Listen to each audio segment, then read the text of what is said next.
Madaming mga basketball fans na nga ang hindi na sorpresa sa ginawang move ng mga free agent player sa PBA, kung saan pinili nilang pumirma ng kontrata sa mga powerhouse team ng liga kagaya ng San Miguel Beermen at Barangay Ginebra. Ang pinaka-latest nga ay si Jeron Teng na maglalaro para sa SMB. Ilang buwan din ang nakalipas nang hindi nagkasundo sa kontrata si Teng at ang kanyang former team na Converge. Ayon kasi sa lumabas na balita, humihingi daw ng maximum contract si Jeron Teng sa Converge dahil pakiramdam niya ay superstar na siya sa PBA at may karapatan siyang mag-demand ng malaking sahod sa kanyang koponan. Ang sitwasyon ni Teng ay halos kaparehas din ng naging problema ng kanyang former teammate sa Converge na si Maverick Ahanmisi. Si Ahanmisi ay kalaunan lumipat naman sa koponan ng Barangay Ginebra matapos ang ilang buwan na pananahimik sa social media. To the moon kasi ang hinihingi na sahod ni Teng at Ahanmisi na hindi naman kayang ibigay ng Converge sa kanila. Ang dalawang player na ito ay hindi pa naman maituturing na superstar ng PBA, pero malaki ang impact na pwede nilang maibigay sa kanilang team. At dahil nga nagpapabata ng lineup ang SMB at Ginebra, sinamantala na nila ang pagkakataon na kuhanin si Teng at Ahanmisi.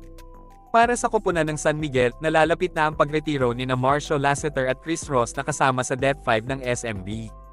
Hindi na matatawaran pa ang naiambag nila sa Beermen dahil sa sangkatutak na championship na binigay nila sa koponan. Panigurado na mas nanaisin pa ng dalawang player na ito na mag-retire na lang kesa mapunta pa sila sa mga farm team ng SMC. Para naman sa Ginebra, malaki ang magiging role ni Maverick Ahanmisi sa team dahil sa nalalapit na ding pagretiro ni LA Tenorio. Alam naman natin na katatapos lang magpagaling ni Tenorio sa kanyang sakit na cancer at wala pang clearance ng doktor kung kailan siya pwedeng bumalik sa pagbabasketball. Dumagdag pa sa problema ng Ginebra ay ang posibleng 2 years suspension ni Justin Brownlee sa PBA. Dahil nga positibo sa pinagbabawal na gamot si JB, malaki ang tsansa na hindi na siya makalaro pa sa Barangay Ginebra. Sa ngayon kasi 35 years old na si Justin Brownlee.